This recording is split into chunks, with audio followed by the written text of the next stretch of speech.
33.70% এখনো পর্যন্ত vote percentage. বেলা 11টা পর্যন্ত কিন্তু ভোট পার্সেন্টেজ কিছুটা হলো এবারে কমবে আগামী 2-1 ঘন্টার জন্য। কারণ ওই যে বলছিলাম আপনাদের ঝড় বৃষ্টি কালবৈশাখী এবং তার সঙ্গে আসে আরো আনুষঙ্গিক অনেক কিছু, যেমন বিদ্যুতের লাইন যদি কেটে যায় তাহলে ভোট দিতে গেলে কি হবে। ভোট কেন্দ্রে মোমবাতি, ওই দেখুন মোমবাতি জেলে ভোট নেওয়া চলছে।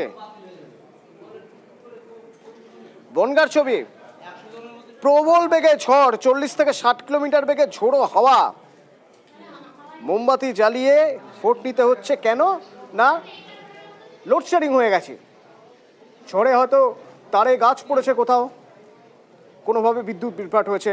অনিরুদ্ধ প্রতিনিধি আমার সঙ্গে রয়েছেন। অনিরুদ্ধ, এই যে ভোটের ছবি, এরকম ভোটের ছবি আমরা সচরাচর দেখি না, মোমবাতি জ্বালিয়ে ভোট নিতে হচ্ছে কেন? মানে বড়সড় কোনো ফল্ট সেখানে, বৈদ্যুতিক কোনো গোলযোগ? দেখো তনু, তোমাকে জানিয়ে রাখি যে বনগাঁ লোকসভা কেন্দ্রের বাগদা বিধানসভার হেলেঞ্চা গার্লস হাই স্কুলের 131 নম্বর বুথে ঠিক এমনই ঘটনা দেখা যাচ্ছে, যেখানে মোমবাতি জ্বালিয়ে ভোট কর্মীরা ভোট গ্রহণ করছে। কারণ এই এলাকায় কিছুক্ষণ আগেই ভোট গ্রহণের মধ্যেই বলা যেতে পারে যে প্রাকৃতিক বিপর্যয় ঘটে এবং 60 থেকে 80 কিলোমিটার গতিতে ঝড় বয়ে যায়। তার ফলেই বিদ্যুৎ বিভ্রাটের কারণে সেখানে বিদ্যুৎ বিচ্ছিন্ন হয় এবং সেই কারণে ভোট গ্রহণ কেন্দ্রে কোনো বিদ্যুৎ ছিল না। দীর্ঘক্ষণ লাইনে দাঁড়িয়ে থাকার পরে পরবর্তীতে ভোট কর্মীরা সেখানে মোমবাতি জ্বালিয়ে ভোট গ্রহণ শুরু করেছে এবং দীর্ঘক্ষণ লাইনে দাঁড়িয়ে থাকার কারণেই ভোট কর্মীদের যে বিরক্ত হচ্ছিলেন, সেই কারণেই ভোট কর্মীরা এই উদ্যোগ নিয়েছেন যে মোমবাতি জ্বালিয়ে ভোট গ্রহণ চলছে। উৎসাহী ভোটার ভোট দিতে এসেছেন, তাদের ফেরানো যাবে না, অপেক্ষা করা যাবে না। ধন্যবাদ অনুরোধ। এবং সেই জন্যই ভোট কর্মীরা মোমবাতি জ্বালিয়ে ভোট গ্রহণের ব্যবস্থা করলেন। আর দেখুন ব্যারাকপুরে, ওই যে বললাম ভোটার উৎসাহী, ভোট দিতে চান, তারা চান ভোট দিতে তাদের প্রার্থীকে পার্লামেন্টে নিয়ে যেতে। তাই ঝড় বৃষ্টি উপেক্ষা করে লাইনে দাঁড়িয়ে আছেন ছাতা মাথায়। ব্যারাকপুরের ছবি, সুবীর প্রতিনিধি আমার সঙ্গে সরাসরি রয়েছে। সুবীর, ঝড় বৃষ্টি ভালোই হচ্ছে, এখন হয়তো বৃষ্টি একটু ধরেছে, কিন্তু তার আগে এই বৃষ্টির মধ্যেও দেখা গেল প্রচুর মানুষ ভোটের লাইনে দাঁড়িয়ে রয়েছেন। হ্যাঁ অতনুদা, একদমই ঠিক। সকাল থেকে বারাকপুর লোকসভা কেন্দ্রের বিভিন্ন বুথে, বিভিন্ন বিধানসভার বিভিন্ন বুথে কিন্তু লম্বা লাইন দেখা যাচ্ছিল ভোটারদের মধ্যে এবং সকাল থেকে একটা গরমের দাপট ছিল এবং সেই গরমের মধ্যে কিন্তু লম্বা লাইনে কিন্তু ভোটে যে উৎসাহ সেটা কিন্তু কোথাও খামতি ছিল না। এবং যতই বেলা বাড়লো সঙ্গে সঙ্গে কিন্তু লোকসভা কেন্দ্র অর্থাৎ ব্যারাকপুর লোকসভা কেন্দ্রের বিধানসভা এলাকা বারাকপুর টিটাগড় এলাকায় কিন্তু মুষলধারায় ঝড় সহ মুষলধারায় বৃষ্টি নেমেছে এবং সেই বৃষ্টিকে উপেক্ষা করেই ভোটার যারা রয়েছেন, উৎসাহী ভোটাররা, তারা কিন্তু ছাতা মাথায় দিয়ে ভোট কেন্দ্রে তারা ভোট দিচ্ছেন এবং সেই লম্বা লাইন কিন্তু সেই বৃষ্টির মধ্যেও দেখা যাচ্ছে এবং কোথাও ভোটারদের মধ্যে যে উৎসাহ সেটা বৃষ্টিকেও কিন্তু উপেক্ষা করে, গরমের জায়গাতে যে স্বস্তি সেই জায়গা থেকে বৃষ্টিকে উপেক্ষা করে কিন্তু ভোটাররা মাথায় ছাতা দিয়ে কিন্তু তারা ভোট কেন্দ্রে ভোটদান করছেন। অতনুদা ধন্যবাদ। হাওড়ার ছবি একবার দেখা যাক, হাওড়াতেও বৃষ্টি হচ্ছে। দেবাশিস প্রতিনিধি সরাসরি রয়েছেন আমার সঙ্গে। দেবাশিস, বৃষ্টি শুরু হয়ে গেছে হাওড়ায় এবং বৃষ্টির মধ্যে ভোট প্রক্রিয়া, মানে ভোট গ্রহণ প্রক্রিয়া কেমন চলছে? হ্যাঁ ভাই, অবশ্যই।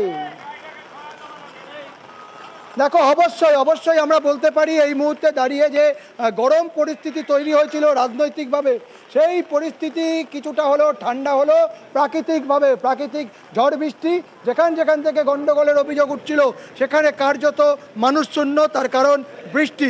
বুথগুলিতে কিন্তু কড়া নিরাপত্তার ব্যবস্থা করা হয়েছে।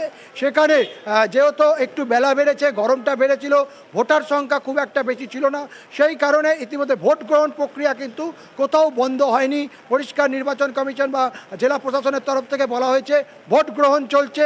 তবে প্রাকৃতিকভাবে বৃষ্টি, ঝড়, ঠান্ডা মাথায় ঠান্ডা পরিবেশে চলছে হাওড়ার লোকসভা ভোট গ্রহণ।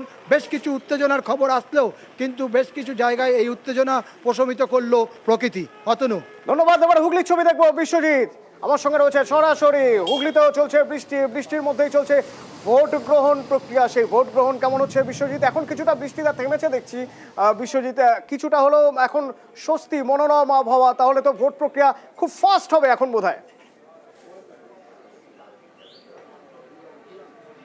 একদমই, আমরা হাওড়া থেকে ডানকুনি হয়ে হুগলির পথে যাচ্ছি এবং হুগলির বেশ কিছু এলাকায় আমরা বজ্রবিদ্যুৎ সহ বৃষ্টি আগের লাইভেই তোমায় দেখিয়েছিলাম, কিন্তু এই জায়গায় অনেকটা আরামবাগের যতটা কাছাকাছি যাচ্ছি ততই এখানে কিন্তু একেবারে শুকনো, এখনও বৃষ্টি হয়নি। এবং এই পরিস্থিতি অর্থাৎ এই গলদঘর্ম পরিস্থিতি সকাল থেকে যেখানে যেখানে রয়েছে বৃষ্টি হবে, সব জেলাতেই বৃষ্টির সতর্কতা রয়েছে, বজ্রবিদ্যুৎ সহ বৃষ্টি হবে। এবং আজ দক্ষিণবঙ্গের বেশ কিছু জেলায় কালবৈশাখীর সতর্কতা রয়েছে। আর কিছুক্ষণ আগেই কালবৈশাখীর সতর্কতা দিয়েছে উত্তর 24 পরগনার বিভিন্ন জেলাতে 60 কিলোমিটার বা তার বেশি গতিবেগে দমকা হাওয়া হতে পারে। দক্ষিণ 24 পরগনাতে এই দমকা হাওয়া অর্থাৎ কালবৈশাখীর মতো সতর্কতা জারি করা হয়েছে। কিছুক্ষণ আগেই 40 থেকে 50 কিলোমিটার গতিবেগে দমকা ঝোড়ো হওয়া, তার সঙ্গে বৃষ্টি হবে। কলকাতাতেও ইতিমধ্যেই হাওড়া হুগলিতে হয়ে গেছে এবং নদিয়া জেলাতেও বৃষ্টি হয়েছে। এবং নদিয়া, 2 24 পরগনা, পূর্ব বর্ধমান এবং বীরভূম ও মুর্শিদাবাদ, এই যে 6 জেলায়, 6 জেলায় আজ কালবৈশাখীর সতর্কতা রয়েছে। দক্ষিণবঙ্গের সব জেলাতেই বজ্রবিদ্যুৎ সহ বৃষ্টি হবে। উত্তরবঙ্গে তো বৃষ্টি হচ্ছে, উত্তরবঙ্গে বেশ কিছু জেলাতে ভারী বৃষ্টি হবে এবং উত্তরবঙ্গ জুড়েই আজ বেশি বৃষ্টির সম্ভাবনা রয়েছে। ওপরের দিকের 5 জেলায় বেশি বৃষ্টি এবং তারপর নিচের দিকের জেলাগুলিতে বজ্রবিদ্যুৎ সহ বৃষ্টি হবে। অর্থাৎ আজ রাজ্য জুড়েই বৃষ্টি। এবং দক্ষিণবঙ্গের 6 জেলা, যার মধ্যে উত্তর 24 পরগনা রয়েছে, যেখানে নির্বাচন হচ্ছে বারাকপুর এবং বনগাঁ লোকসভা কেন্দ্রে, সেই 2 লোকসভা কেন্দ্রে এলাকাতেই আজ কালবৈশাখীর মতো সতর্কতা জারি করেছে আলিপুর আবহাওয়া দপ্তর। এছাড়াও এই সুযোগে একটু জেনে নিতে চাইবো যে এই যে বৃষ্টি, এই বৃষ্টির ফলে বা এই যে কালবৈশাখীর ফলে কিছুটা হলেও স্বস্তি মিলবে? কারণ যেরকম প্যাচপ্যাচে গরম, অস্বস্তি সূচক বাড়ছে, সেই জায়গা থেকে কিছুটা স্বস্তি মিলবে?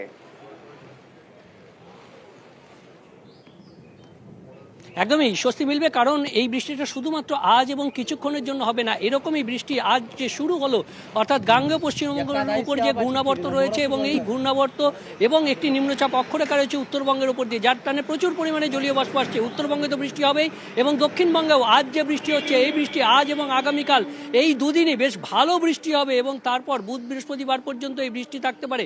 বুধবার পর্যন্ত দক্ষিণবঙ্গে বৃষ্টির সম্ভাবনার কথা জানাচ্ছে আলিপুর আবহাওয়া দপ্তর। মঙ্গলবারের পর উত্তরবঙ্গের বৃষ্টি কিছুটা কমতে পারে, অর্থাৎ টানা 2-3 দিনের বৃষ্টিতে অবশ্যই স্বস্তি আসবে, তাপমাত্রা কিছুটা কমবে এবং যে গলদঘর্ম অবস্থা তার থেকে সাময়িক স্বস্তি তো অবশ্যই মিলবে। অতনু,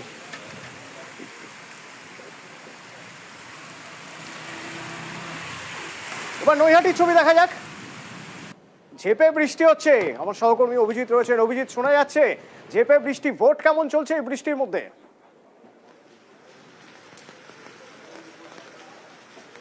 অতনু, ঝেঁপে বৃষ্টি মানে অঝোরে বৃষ্টি চলছে।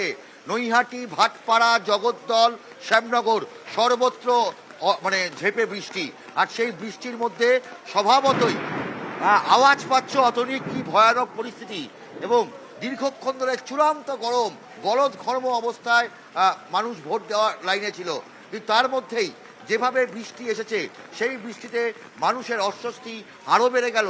কারণ যারা ভোটের লাইনে ছিলেন তাদের অবস্থা শোচনীয় এবং এই পরিস্থিতিতে দাঁড়িয়ে ভোট গ্রহণ প্রক্রিয়া, ভোটদানের হার কি হবে তা নিয়ে সন্দিহান সব রাজনৈতিক দলই।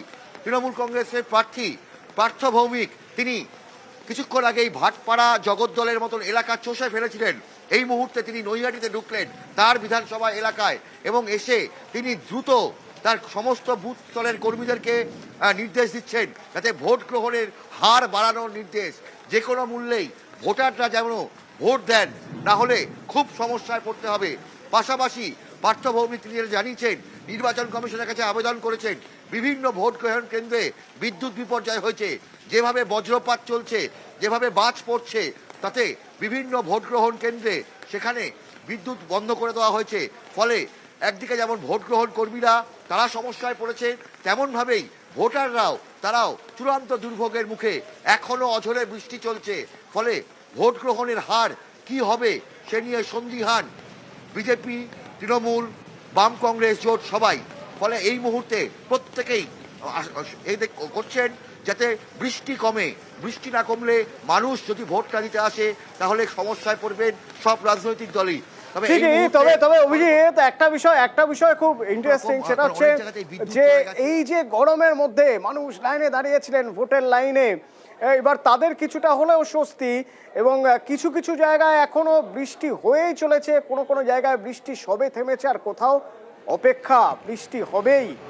পূর্বাভাস তো তেমনই বলছে। যেমন কলকাতার ছবি, এক টুকরো ছবি দেখা যাক। কলকাতার আকাশের মুখ ভার। নিউ টাউনের ছবি দেখছেন, বৃষ্টি নামতে পারে যখন তখন, সঙ্গে ঝোড়ো হাওয়া বইবে, অন্তত আবহাওয়া দপ্তরের পূর্বাভাস সেরকমই। রাজ্য জুড়েই বৃষ্টি হবে আজ, আগামীকালও বৃষ্টি হবে। এবং কলকাতার আকাশ এখন যা দেখা যাচ্ছে, 12টা বাজার আগেই, দুপুর 12টা বাজার আগেই সন্ধ্যের মতো থমথমে, অর্থাৎ আকাশ অন্ধকার হয়ে এসেছে। রাস্তার আলো বোধহয় জ্বালতে হচ্ছে কোনো কোনো জায়গায়। অর্পিতা প্রতিনিধি আমার সঙ্গে রয়েছেন। অর্পিতা, কি অবস্থা রাস্তাঘাটের ছবি? দেখো, তোমাকে জানাই যে কলকাতা সহ বিভিন্ন জায়গায় কিন্তু একেবারে মেঘলা আকাশ, এবং কার্যত কিন্তু দিনের বেলায় এখন ঠিক ঘড়িতে বাজে 11:53, কিন্তু কার্যত একেবারে অন্ধকার পুরো নেমে এসেছে মনে হচ্ছে। এবং কিছুক্ষণের মধ্যেই আলিপুর আবহাওয়া দপ্তর যেরকমটা জানিয়েছিল যে আজ থেকে কিন্তু টানা 7 দিন ধরে বৃষ্টি চলবে, বজ্র বিদ্যুৎ সহ বৃষ্টি হবে, এবং কোথাও কোথাও কিন্তু কালবৈশাখীর সম্ভাবনা রয়েছে। এই মুহূর্তে আমরা যেখানে রয়েছি সল্টলেক সেক্টর 5, সেখানেও যথেষ্টভাবে একেবারে মেঘ সেখানে কিন্তু কালো করে এসেছে। শুধুমাত্র তাই না, মেঘলা আকাশ এবং তার সঙ্গে কিন্তু কিছুটা বৃষ্টিও শুরু হয়ে গিয়েছে ইতিমধ্যেই। এবং অন্যান্য যে সমস্ত জেলাগুলি রয়েছে সেই সমস্ত জেলাতেই আজকে কিন্তু দক্ষিণবঙ্গে একাধিক জেলাতে বৃষ্টি হবে বলে আলিপুর আবহাওয়া দপ্তর গতকালকেই জানিয়েছিল। তার পাশাপাশি উত্তরবঙ্গের বেশ কিছু জেলাতেও বৃষ্টি হবে।